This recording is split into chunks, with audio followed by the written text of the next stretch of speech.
Epilepsy warning for flashing lights and colors. What would happen if you mixed a slingshot ride and a space shot tower in a blender?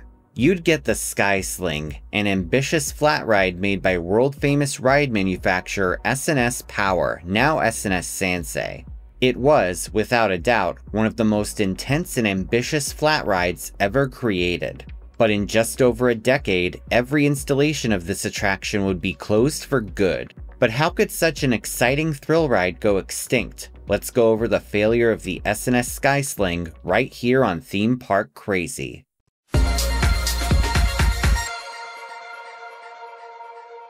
In the early 2000s, S&S Power was riding high on the success of their tower rides. First opening in Wisconsin Dells and Six Flags Mexico in 1995, this attraction came in two varieties, Space Shot and Turbo Drop. You may recognize this ride from the Roller Coaster Tycoon games, though in real life, it's impossible for it to fly off the tower and explode on impact. In case you've ever wondered how these rides work, here's a brief rundown as explained in an excellent video by Art of Engineering that I will link in the description. Both the Turbo Drop and Space Shot consist of a main steel truss tower with a gondola built around it. Passengers board outward-facing seats, and the gondola is able to navigate up and down the tower with guide wheels at the corners.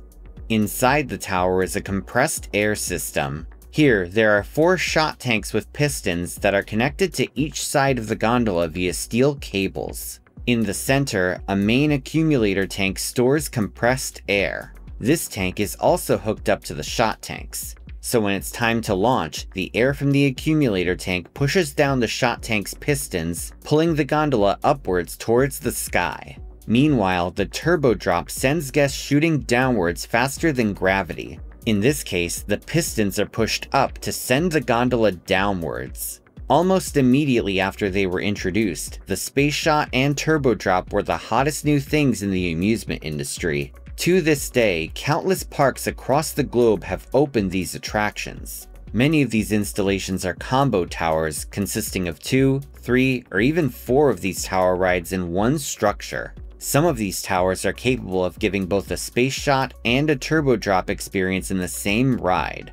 Suffice to say, this concept was a massive success. But S&S and its founder, the late great Stan Checketts, were always looking to outdo themselves. So for the 2000s, they planned a bunch of unique and ambitious attractions. Some of them worked out better than others. One of these new rides was absolutely insane. And that's not me describing it. The ride model was literally called Absolutely Insane. With a name like that, you'd think it would be balls to the wall, and indeed it was. According to the original patents, or patents for those of you who really hate glottal stops, the ride operated in a similar way to the Space Shot.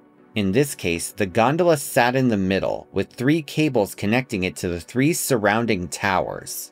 Just like on the Space Shot, the cables were connected to pistons, which were pushed down by compressed air to pull the cables. The pull of the cables would send the gondola rocketing upwards before it fell back down. A controlled release of the compressed air would return the gondola to ground level. All the while, a separate counterweight on each tower prevented any slack in the cables. In many ways, it was also quite similar to the Funtime Slingshot ride, where cables are used to shoot passengers into the sky. Only in that case, metal springs are used to build energy instead of compressed air. Almost immediately after it was introduced to the industry, park owners expressed interest in the design. For the 2001 season, 3 absolutely insane rides would be open to the public. There was Vertigo at California's Knott's Berry Farm, Thrill Shot at California's Six Flags Magic Mountain, and another ride named Vertigo at Ohio's Cedar Point. Each of these rides would be even crazier in person than in the drawings and renderings. The whole experience certainly lived up to the ride model's name. First of all, the ride didn't have the typical over-the-shoulder restraints you'd see on something like a Space Shot ride. Instead, the seats were extremely minimalist, almost like saddles, and passengers had to be strapped in with separate harnesses they donned before boarding. So in a way, it was kind of like a sky coaster, where you put on the harness before being hooked onto the ride. Also like a sky coaster, it had limited capacity and only 6 passengers could ride at a time. As a result, this was an upcharge attraction, costing an additional $8 to $11 per ride. The cost would depend on whether you wanted the seats to move or not. Yes, as if the open feeling of the seats wasn't terrifying enough, they were capable of tilting 150 degrees. Some described it as feeling like a nosedive. According to the sign from Knott's Berry Farm, there were 4 options: Hot Rocket, Cosmic Flip, Big Bang, and Big Bang Plus. With Hot Rocket, the seats remained upright throughout the entire ride with no tilting. With Cosmic Flip, the seats would launch upwards in an upright position but would tilt downwards at peak height. With Big Bang, you faced the ground partway into the upwards launch, and with Big Bang Plus, the rotations were random. Reception to the new attraction was extremely positive, with thrill seekers praising the unhinged ride experience. UltimateRollerCoaster.com described it as, quote, "the perfect ride to give any thrill seeker a good scare." In addition, former Cedar Fair CEO Dick Kinzel said, "This ride is incredible." With 3 installations in just 1 year, it seemed like this attraction would be the next big hit for S&S. But just months after opening, a catastrophic structural failure would occur. On January 14, 2002, Cedar Point was closed for the season. Crews were performing off-season maintenance on the rides, including Vertigo. Suddenly, one of the ride's towers collapsed. Apparently, nobody was near the tower when it collapsed, and it was noticed later by a maintenance worker at around 3:30 p.m. According to the Toledo Blade newspaper, Cedar Point officials immediately sought to investigate the cause of the collapse. They would also perform an ultrasound test on the 2 remaining towers to make sure that they were still structurally sound. Okay, it wasn't this kind of ultrasound, but it was something more like this, known as ultrasonic testing. Basically, it uses sound waves to check for cracks or defects in the structure. Meanwhile, S&S officials sent engineers to the park to help determine the cause of the incident. S&S General Manager Rich Allen said, quote, "Obviously, there was a failure in the pipe structure, but I think it would be irresponsible for me at this point in time to theorize why this happened. With all the rides we have in operation around the world, we've never had an accident or an issue. So when we received word that this happened, we were absolutely shocked and at a loss as to how it could have happened. The tests would reveal that the remaining towers were structurally sound, with no cracks or any indication that they would break too." Park officials also notified the Ohio Department of Agriculture's Amusement Ride Safety Division. However, since the division only investigates incidents that result in serious injury or death, they did not get involved. In fact, they stated it was the park's responsibility to investigate and fix any problems. Despite this, the cause of the collapse was eventually discovered by an independent engineer hired by S&S. S&S would hire Barry J. Vickery. Shortly thereafter, Vickery's findings would be released in March of 2002. According to Vickery, the tower collapsed due to a phenomenon known as vortex shedding. Vortex shedding happens when air or water flows around a cylindrical object like a pole or tower. This creates swirling patterns that pull on it from side to side. If the wind hits at the right speed, these swirling forces can match the natural vibration of the object, making it shake harder and harder. It's kind of like pushing someone on a swing at just the right time to make them go higher. If the shaking gets strong enough, it can cause serious damage like cracks or even an entire structural collapse. And that's exactly what happened on Vertigo at Cedar Point. During the winter, the gondola was removed from its support cables as part of its off-season maintenance. The day of the collapse, winds were around 10 miles per hour. Although the towers were designed to withstand winds of up to 81 miles per hour, vortex shedding tends to occur in slower, steadier winds over a long period of time. Without the gondola or cables attached, the tower no longer had the stabilizing weight and tension it needed to resist the vibrations caused by vortex shedding. As such, the side-to-side motion built up enough stress to make the tower snap and collapse. This theory was backed up weeks after the accident, when one of the remaining towers was seen oscillating at about 15 feet. Though the incident was caused by the removal of the gondola, it wasn't necessarily Cedar Point's fault per se. It's considered standard practice to remove major components like the gondolas during the winter, especially in northern parks like Cedar Point where harsh weather is a factor. No one realized that removing the gondola would leave the towers vulnerable to vortex shedding, and it simply wasn't recognized as a major risk. Soon after Vickery's investigation, S&S Chief Engineer Ned Hansen announced changes to future installations of the ride. More specifically, he stated that future rides would come with a 99-pound chain to be hung from the top of each tower. The wind would cause the chain to bang against the structure, dissipating energy. Hansen added, "Now that the cause has been determined, the fix is actually very simple. We believe we could have made this ride 100% safe." Despite S&S's confidence, Cedar Fair officials decided it was best to permanently remove Vertigo from both Cedar Point and Knott's Berry Farm. Officials cited the negative publicity surrounding the collapse, with Dick Kinsel saying, quote, "We believe the unfavorable perceptions resulting from the incident will negatively impact the popularity of the rides." Even though engineers understood what went wrong and how to fix it, Cedar Fair felt that guests would always associate Vertigo with the collapse. According to the Daily Press, S&S Power officials said the crack in the support column at Cedar Point was caused by a rare phenomenon linked to the wind conditions in Ohio. S&S Power's general manager Richard Allen also said, quote, "It doesn't need a redesign. I find it unfortunate and unnecessary for Cedar Point to remove the ride. But given some time, we hope they will feel comfortable putting the rides back in operation." In a reported press release, Stan Checkett stated, "It is a shame that guests at these two parks will not have the opportunity to enjoy the thrill of this ride in the upcoming season. Given the level and extent of outside engineering review performed in recent months, in my opinion, it is the safest amusement ride in the industry today. The thousands of people who have ridden the ride since it opened last year have expressed universal excitement, and there have been absolutely no incidents of rider safety complaints. We have several new sites opening this season and are pleased that park guests who love the ride will still be able to enjoy the experience." Officials at Cedar Point were not sweating the ride's removal too much. Park spokeswoman Janice Withrow told The Blade, quote, "Fortunately, it was installed in mid-August, so it had not been at Cedar Point for a long time, and it was not a signature ride at Cedar Point." She even added, "At this point, we have not determined if there will even be a loss." Cedar Fair would end up seeking damage claims of $7.2 million from their insurance company, USF&G Specialty Insurance Co. This would cover the loss of both Vertigo rides. Unfortunately, their insurance provider refused to pay out the amount they were seeking. USF&G argued that while the collapse itself was covered, Cedar Fair had voluntarily chosen to demolish the rides rather than repair them, and the insurance policy did not cover voluntary dismantling. From their perspective, the rides could have been repaired, but Cedar Fair chose to demolish them entirely, so they don't have to pay for the loss of the rides.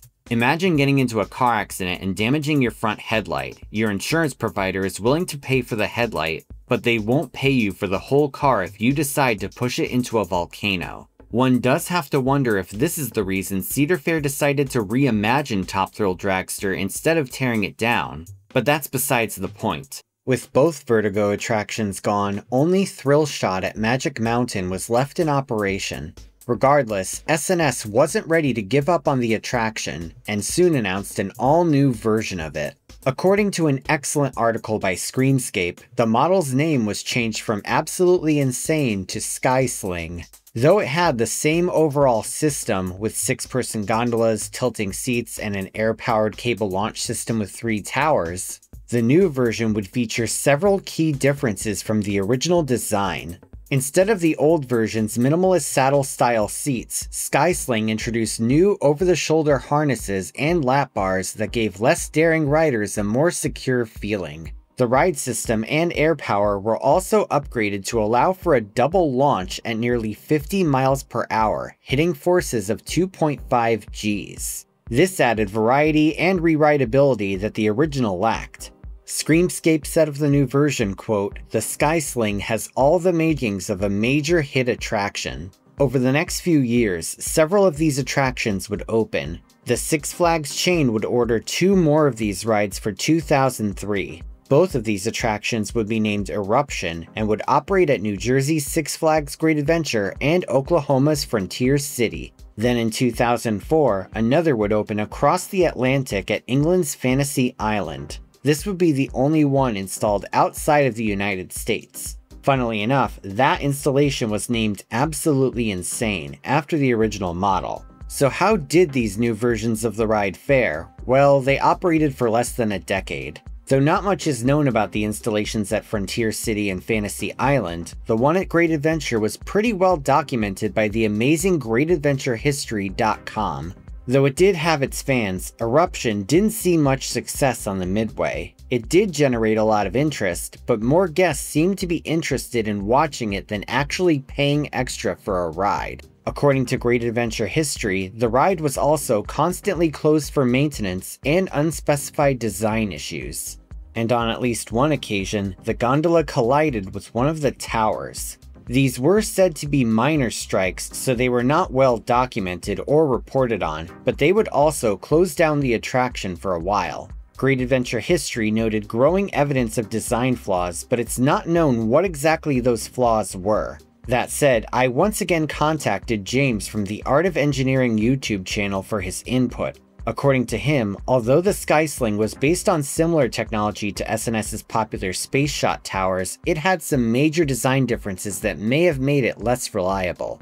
Unlike the space shot, where the cylinders are enclosed inside of a single tower and the carriage rides outside, the Sky Sling placed the passenger vehicle in the center with a cylinder inside each of its 3 surrounding towers. James pointed out that the Sky Sling's carriage didn't have a strong system for keeping itself perfectly level and balanced. Since the 3 towers operated independently, the carriage could wobble noticeably, and if one cable or one cylinder were to fail, there was a risk that the carriage could tip dangerously to the side. These issues were not seen on better-known rides like the traditional S&S Space Shot or Funtime Slingshot ride. According to James, the Sky Sling sat awkwardly between the 2 designs, trying to offer something new but ultimately ending up less stable and less desirable to parks. By the 2010s, interest in the attraction had plummeted, and none had been installed since 2004. Eventually, S&S had stopped manufacturing parts for the attraction, leading to its closure at Six Flags Great Adventure in 2010,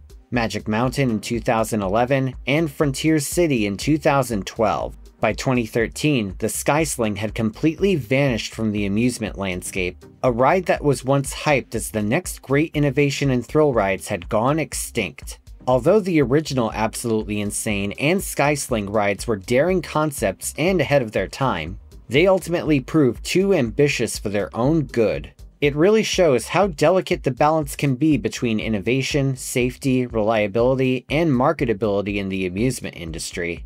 Though this ride has mostly been forgotten, it was immortalized in the game Roller Coaster Tycoon 3, and some flat ride enthusiasts consider it to be one of the most audacious flat rides ever built.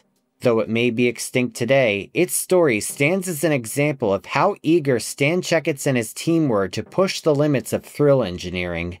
Definitely a flat ride worth remembering. Now it's time for the comment shoutout program. This is where I take 5 random comments from my previous video and read them out. These comments come from my video on Twist Coaster Robin. Calling321 says, "It's a shame they didn't just install the anti-rollbacks."